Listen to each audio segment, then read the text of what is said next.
Why is recorded in front of a live studio audience. So we need to talk about this woman on Delta because this story is amazing. It's amazing. So there's a bunch of different things about this story that makes it amazing. And we can discuss in detail what is your favorite part. Yes. So this woman on a flight from Syracuse, New York to Atlanta was caught trying to nurse her cat. Yes. And was repeatedly told to put it back in its cage, and she refused.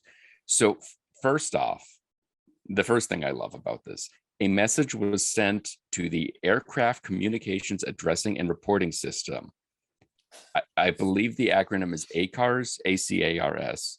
Yes. To tell the crew in Atlanta where they were landing that the passenger in seat 13A is, quote, breastfeeding a cat and will not put it back in its carrier when requested. Because the internet is a beautiful thing, somebody was able to get a picture of that request. But of course. And I'm then still hung up on the fact that the cat is hairless. Oh, you're right. We buried that lead, didn't we? Right. Because Yeah. she was literally trying to breastfeed Mr. Bigglesworth. Right. No, if you were nursing a calico, go with God. Or a Persian, like cuddled Yeah. up with your Persian. That's like, you may as well have like a adorable fur coat on, you know. That's a pashmina, right? It is a pashmina.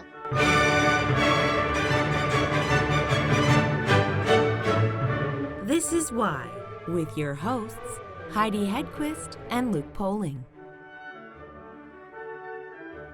One of the flight attendants got onto TikTok, because this is what we've become as a society, Yes. and talked about it. And she said, quote, this woman had one of those like hairless cats swaddled up in a blanket so it looked like a baby. This has got to be, these next two sentences are maybe my favorite sentences I've read all year. Her shirt was up and she was trying to get the cat to latch, and she wouldn't put the cat back in the carrier, period. And the cat was screaming for its life. It's so terrible. It's terrible. And it makes me sad because then when he's like screaming, then I start to feel like it is animal abuse. Yes. It's horrible. Yes. Like, and then, so all of this happens. All of this goes down. People are talking about it on TikTok, elsewhere. yes. So Delta is asked for a comment.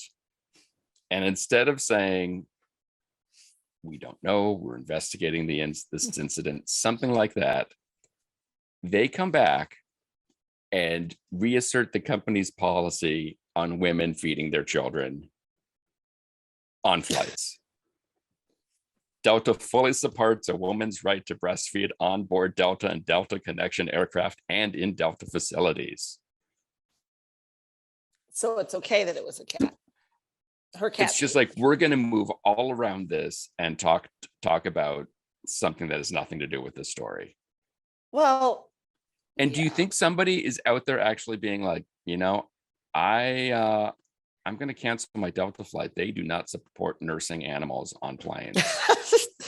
No, but I do feel that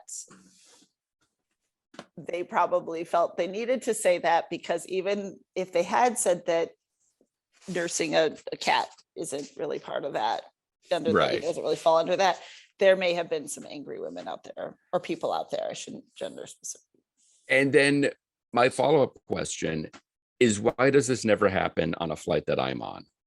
I know. The weirdest thing I get is like, we're all out of soda and the only thing we have is squirt. Like, that's it. Wait, they had squirt on your flight? Nobody ever has squirt on the flight.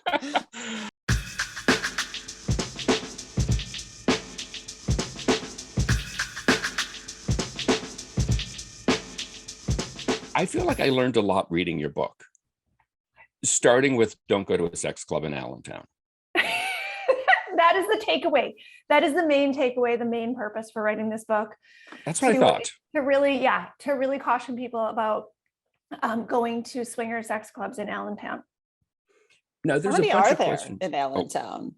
Hopefully zero. Hopefully there was that one that we wandered into that one night, and hopefully that was the last time they ever tried to make one there, and hopefully it's done now. Yeah. Now again, like I was mentioning, we have tried to have people who have participated in the lifestyle on the show before, and they have prepared skittish. So we have some questions that we could do sort of a speed round here. I love it. Because we have not visited a sex club. So. But speak for yourself. Okay, I have not visited a sex club. Thank you. Is there a coat check? And if so, what do you do with your ticket? Oh my goodness. There is a coat check, Luke. There is a coat check. And the ticket went in my husband's pocket. But at some point, his pants would be coming off. And if you aren't careful, you could literally end the night by getting in someone else's pants. You could do that. We did have wristbands on with a number on the wristbands that correlates to the bottle that you have behind the bar because it's BYOB. Wow. So I am thinking a better strategy for this would be to coordinate the wristband, bottle, and the items in the coat check.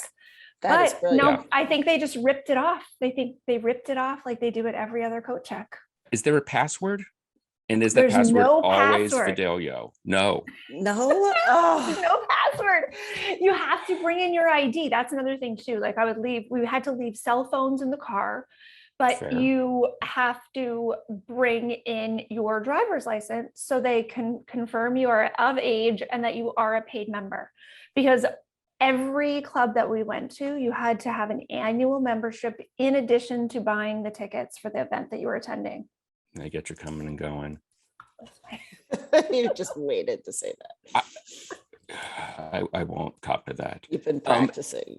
You also mentioned the tours that they always say, oh, well, here's where you can get changed or whatever. Here's the showers.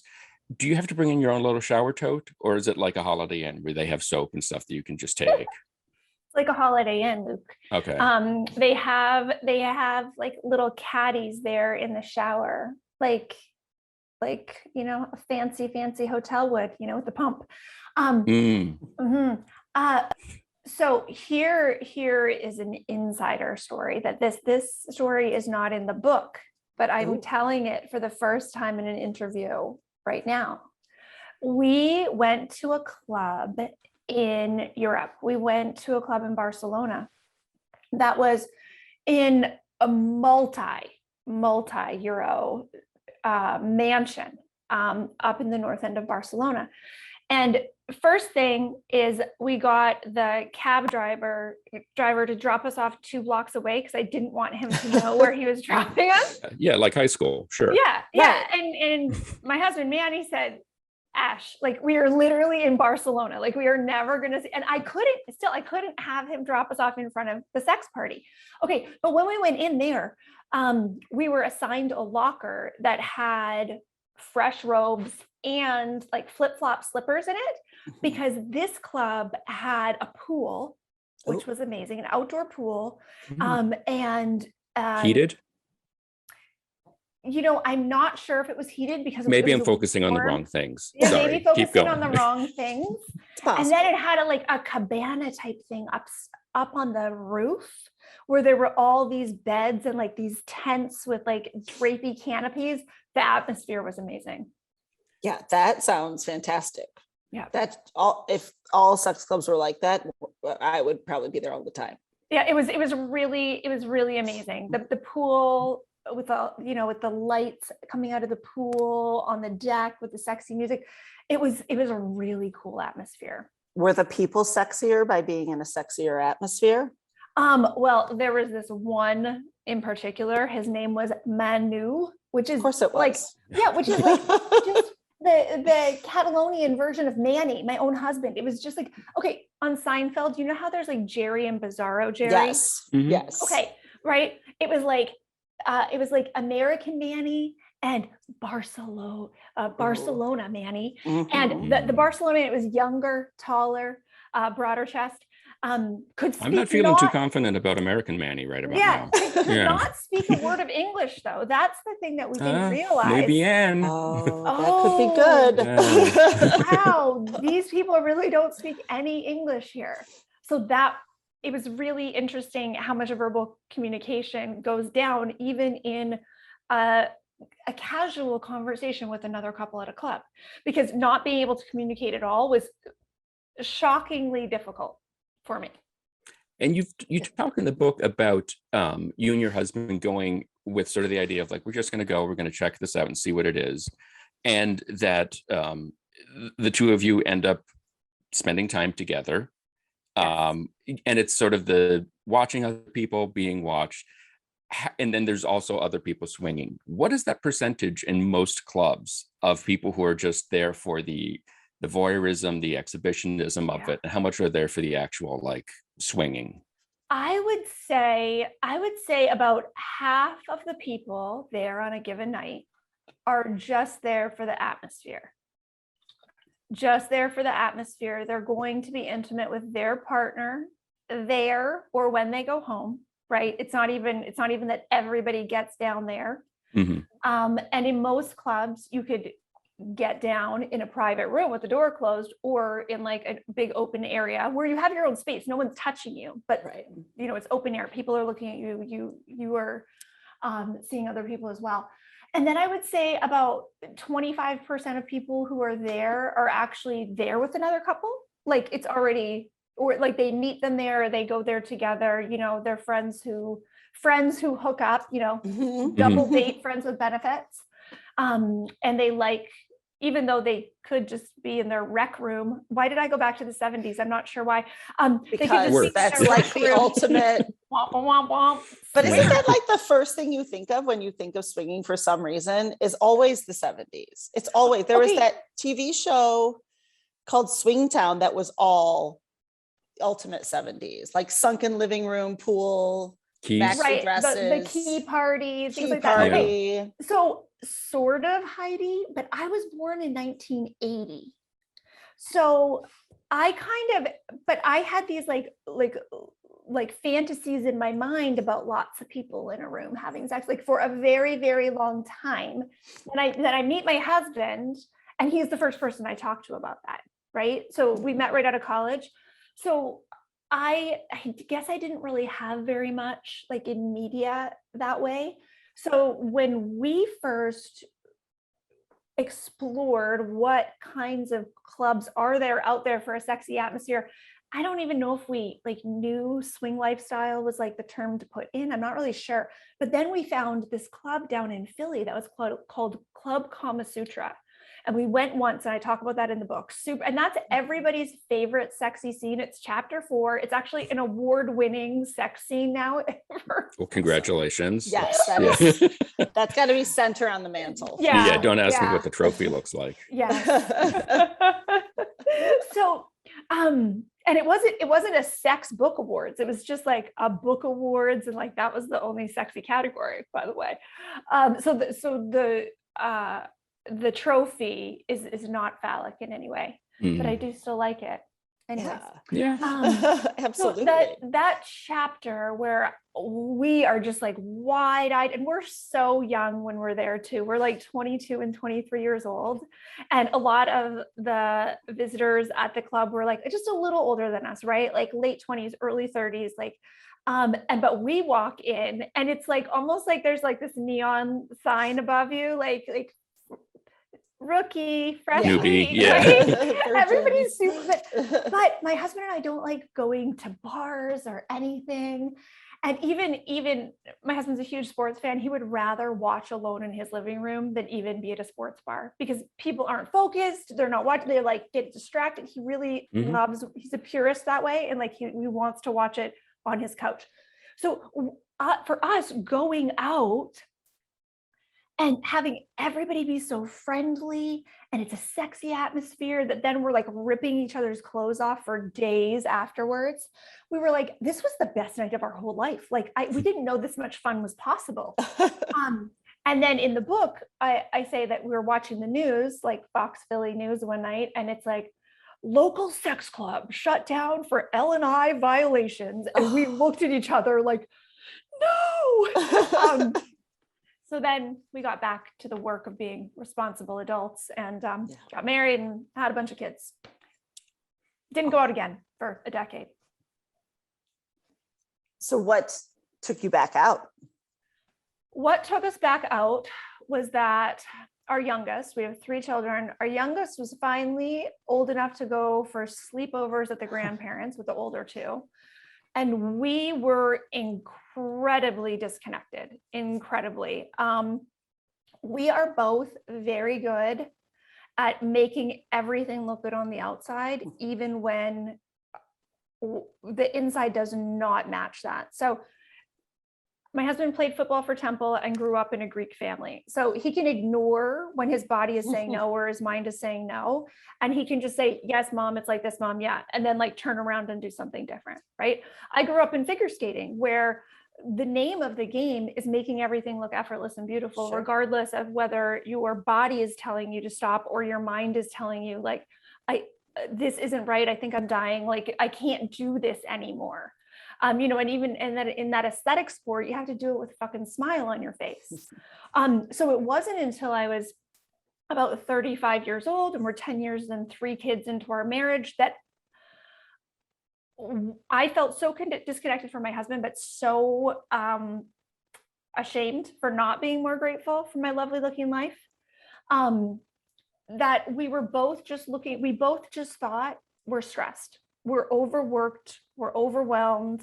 Remember that one thing we did that was like just for fun? Like we didn't even have a mortgage at this point. Like we had been so damn responsible for that decade that we were just like, okay, let's find something like that again. And Google turned up way more results this time than it did 10 years prior to that. Is there like a Yelp for sex clubs? You know what? Some sex clubs are rated on Yelp, which is so weird. Oh, the Yelp for sex clubs is Yelp. It's called Yelp. Because if something is recorded in Yelp as a business, then it's open for reviews. So actually, I think I do remember reading a Yelp review that like it was really complaining about the potholes in the parking lot of the sex club. Yeah, look, because that's the big thing to worry about. Yeah, they all have really bad. They do actually all have really bad potholes. That is I think across the board, requirement for sex clubs. That's probably a good thing to judge whether you should go in or not. Like if the parking lot's really smooth, they've been paying way too much attention to the asphalt and not to the front and side. So exactly. If you get a good parking lot, time to go. Exactly. Mm-hmm. What about sort of the variance of sex that someone can participate in? I know you said there's like chains and restraints and stuff. Is it sort of like a just let your freak flag fly and you do whatever you want? Or like, are you in line to get into the club and the person behind you has like a plastic kiddie pool and a bag of baked beans and you're just like, I'm not sitting next to you? How does that, can you just whatever goes? Okay, so you can't really bring anything into the club at all. Let me cross that off. Okay. Yeah. So sorry. The baked beans fantasy is going to have to be played out somewhere else. Okay. Okay. So you can't really bring anything in. I would say, so there were like whips and chains and cages and things like that. What was used the most often was just the big open pit area or the private rooms. Like it's enough of a thrill to just have other people having sex in your vicinity, whether you are into watching or being watched, or both, that a lot of the gadgets and things weren't really what people gravitated to. If that was really their kink, I'm sure they probably had a better custom setup at home. So it's more just for the atmosphere. And that's, I didn't finish with the last 25% of people. So I said 50% of people, right? Because we have 25%. What the hell are they doing? That's maybe why you thought, they have the kiddie pools and baked beans. Okay. Maybe. Yeah. So, yes. So 50% there for the atmosphere, right? And them and their partner aren't going to interact with anybody else. 25%, they've already have it set. Like they came with other friends and, they're going to have sex in the same room or swap. Then the other 25%, and this was like pretty consistent every place we went. Like it was like, and I really have a curious mind this way, going like, okay, did they know each other before? Did they not? Like, right. Right. I was really pulling in all the information as we were visiting. So that last 25% of people, they are the ones who are looking to hook up with another couple, either to just have, like, I talk in the book about the different terms, like full swap, which is you go all the way and you have intercourse with the other person's partner, and that could be same room or different room. And then there's light swap, where it's just like, maybe there's kissing, maybe there's touching, maybe just the women are interacting, whatever. So those 25% of people fit in like that area of possibility. Like if they meet another couple who they connect with, maybe we'll dance, maybe we'll talk, maybe something will happen. Or, like we didn't find anybody this time, we'll just go to a room ourselves. But that opportunity is always open when they go. Did you guys have some sort of keyword or something where you could sort of say to the other one, I'm digging this or not digging this? And was that word hammer time for either one of those? Yes and yes. Okay, perfect. Hammer time. Stop. Hammer time. Stop. Hammer time. Go. Hammer time means go. You forgot that hammer time means go.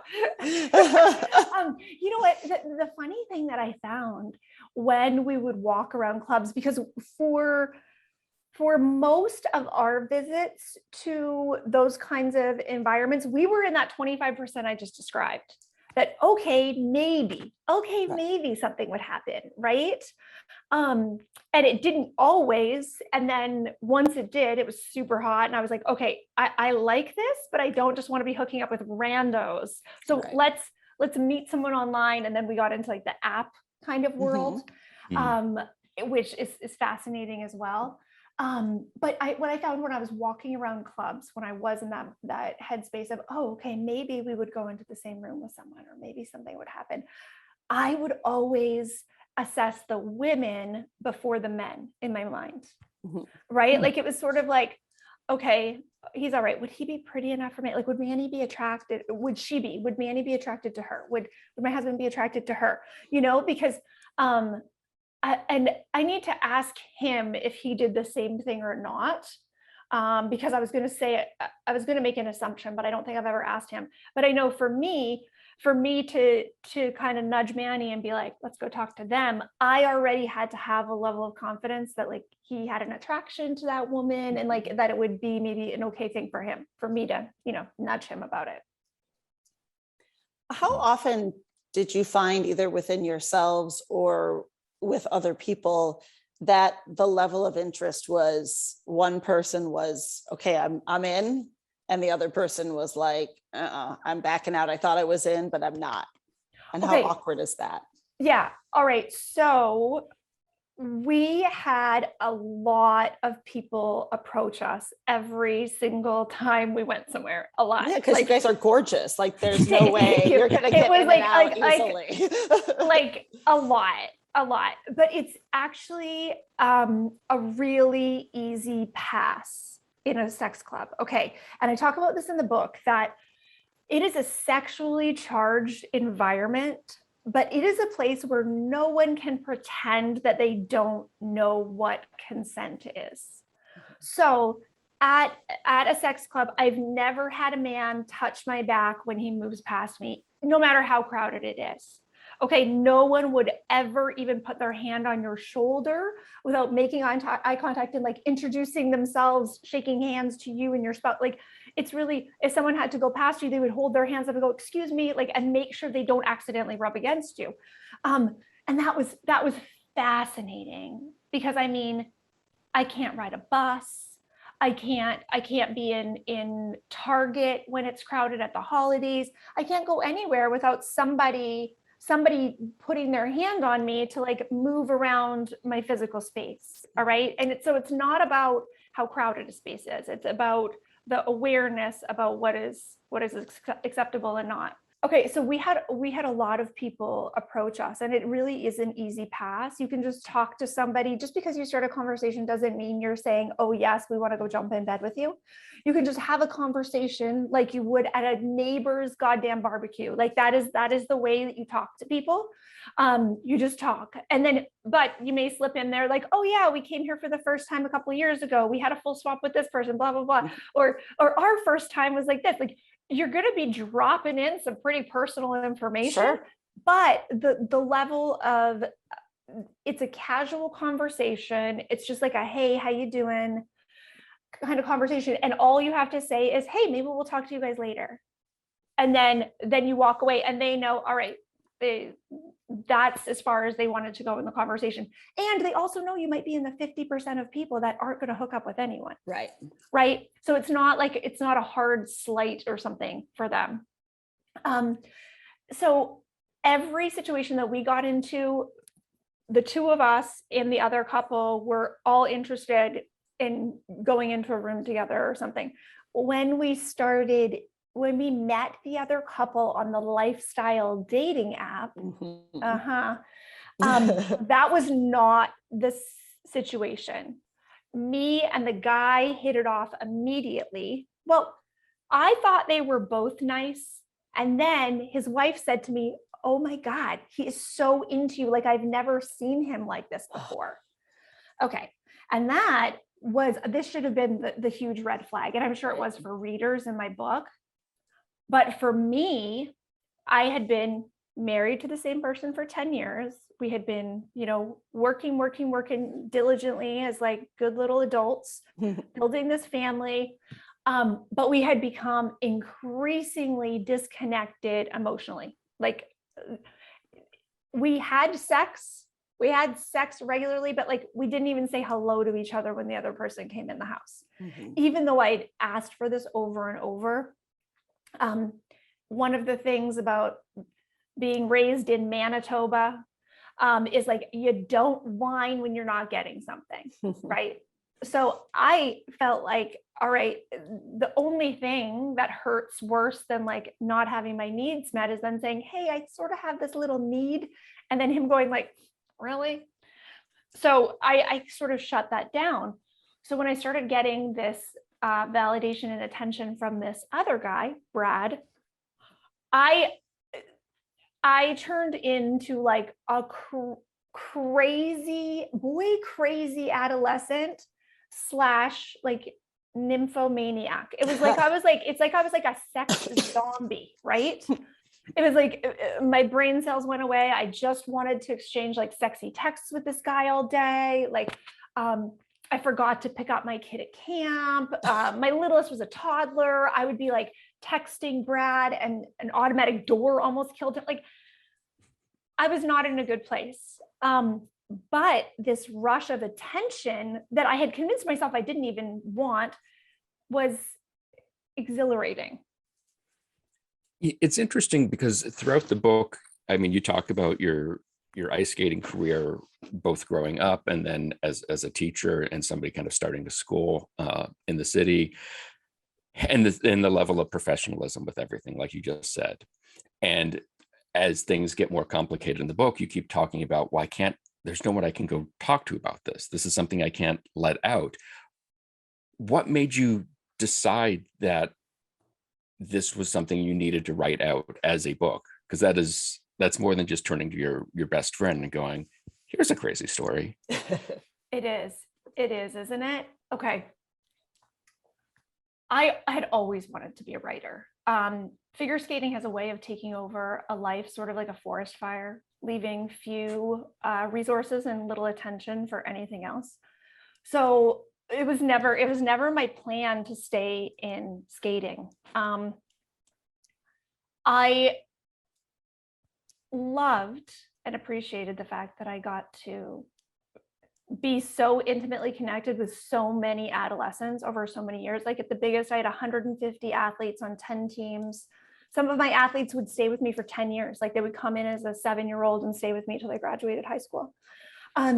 So I really loved that connection and that support I was able to give to them, to the athletes and their families.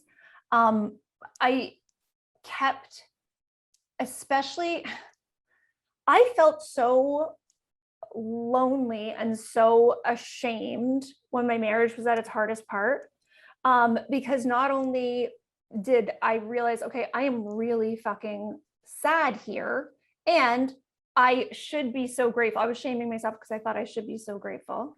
Also, the reason I realized my marriage was shitty was because I went to sex clubs and I actually started dating another man. Okay, how do I tell people that? There were just so many layers around it. And actually I had told one person and they were like, okay, yeah, that's no big deal, whatever. And then they spoke to their husband about it. And then the person who I told came back to me and she was like, you're like a sex worker. You are like a whore. You are like, and I was like, the only person who I told, right, turned around on me like so strongly. And I was like, all right, none of my friends are going to want to, I was certain that none of my friends would ever trust me again, even in a relationship, our friendship, because they'd think I wanted to have sex with their husband or whatever. I just had all of these ideas. So that was the hardest part of my marriage, and I was lonelier than ever. Even though I had this enormous community around me, I felt terrified to go to anybody. It would be weird to go to the teen ice skaters. Yeah, especially the teen ice skaters. Yeah. Not the first call. No. Hey girls, you want to talk about that traveling 3-spoke? Oh, Coach Ashleigh's having problems with her swinger boyfriend. They probably would have way rather talked about that. Loved it. You know, they would have. And a lot of them have since read my book. A lot of them are in college or older and have read my book. And they do love it. They really love it. So when I kind of turned a corner and started coming out of this hardest part of my marriage, I thought, holy shit. There were moments, and by moments, I mean months, at a time that I didn't think I was going to make it out. Like I literally didn't think I allude to a bit of the depression and the darkness in the book, but it was even more than that. And I thought, marriage is so hard across the board. Like, why do we not have more conversations about just all the ways it can go sideways, right? All the ways that relationships are hard as adult humans, right? We have like the really fake, like momfluencer marriage goals shit on social media. And then we have like, just stories of people being so happy they're divorced, but we don't have any stories of like, oh, our marriage was so fucking messy and this was hard and this was hard and this is how we got through it. Like I didn't see that anywhere. And I wanted to write, it's a very cliche, but it's so true. I wanted to write the book that I wished I had during that time. And I was certain I could never admit that these things had actually happened. So I started it as a screenplay 2 years before I wrote it as a book, because I was like, the first scene is me standing in line at an invite-only sex party in New York City, right? That looked like a casting call for The Bachelor. I was like, I can never admit that I did this. So I'll write it as a screenplay. And my husband was totally on board. He's like, your movie's amazing. I put it on a shelf. And then for 2 years, he was like, anytime we would see a movie trailer or watch a movie, he would say, your movie's way funnier than this, your movie. And then one day I said, well, here's the thing. I'm not finishing it because I don't want to write it as a movie. And he was like, what does that mean? And I said, I want to write it as a memoir, because I started sharing just little bits on social media, writing essays, and people just resonated with it so deeply. I said, I think this story is going to mean something to some people and help some people. And I want them to be able to put the face to the story. That's very brave. Okay, thank you. I told myself for a long time in the writing process that I was being brave, but I don't actually think it's brave. I think I am in a privileged situation that I can tell this story and still be safe. That's true, but right? but we live in it's still brave Because Thank you. I just live want to in say, a like, society yeah, well, we that live goes, in a wait, society. what? Yeah, we live in a society where it would be easier if I let this fly under the radar, right? And I can do that. We have pretty Christmas cards every year, you know, like I coach soccer in our township, like, you know, it's that, oh, you know, sunny, easy marriage and family. We could actually pull off that facade pretty easily. Some families don't have that choice, right? Same-sex parents, trans parents, they don't have the choice. Like, do I want to be public about, you know, our inconsistencies with mainstream, right? So then I started thinking, okay, I'm actually safe to tell this story. So that gives me even more impetus to tell it. Sure. Right? Because I'm going to be financially stable, even if I tell this story. I'm going to be physically safe in my home and my family, even if I tell this story. So thank you for the brave, but I know I just kind of, I wanted to look at that in a different way. Yeah. On that, and that even came up in conversations with me and my husband when I was talking about, yes, I want to write this as a memoir, because we were having, it was a process over a few months of him asking questions and things coming up, you know, that he hadn't thought of. And one of the questions he asked me was, what if kids aren't allowed to come play at our house anymore because our kids' friends, their parents know that we went to sex clubs? And I said, oh, like that's interesting. And I brought this question to my therapist, and she said, well, Ashley, you're raising 3 children who are going to be definitely white, probably men in America. If they did receive some discrimination because you had a super successful book, like, wouldn't that be interesting? And I thought, yes, absolutely, that would be interesting, because I do want my kids to understand their privilege, but then my instinct is to just shield them from everything. But what I did was I sent early copies of my manuscript. So I emailed it to about 425 people a year and a half before the book came out, including my family, my friends, my neighbors, and my kids' friends' parents.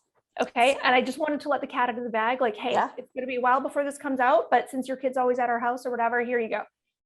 I swear people like me better.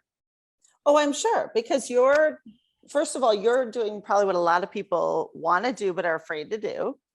2, you owned who you are right out of the gate and were completely true to yourself. And they didn't suddenly walk past the bookstore and see it like Luke did, you know? Right. Right. So exactly. They just said, oh, so your marriage is hard too.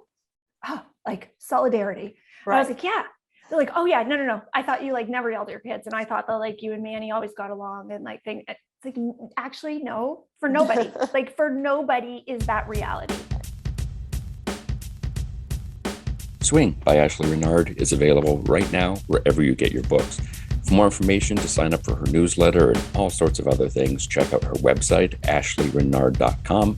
She is also on Facebook, where she's at facebook.com/ashley.renard, and she is on Instagram at instagram.com/Ashleigh Renard. You can check us out on all the various socials. Be sure to visit our website, and don't forget to leave us a review. Today's show is produced by myself and Heidi Hedquist. Our reluctant producers are John Sauvé and Sandy Stone. Our willing producers are Rachel Allen and Randy Jeanette. Our intern is Zach Jackson. This one's for Philippe. Thanks for joining us. Flash, we're coming home.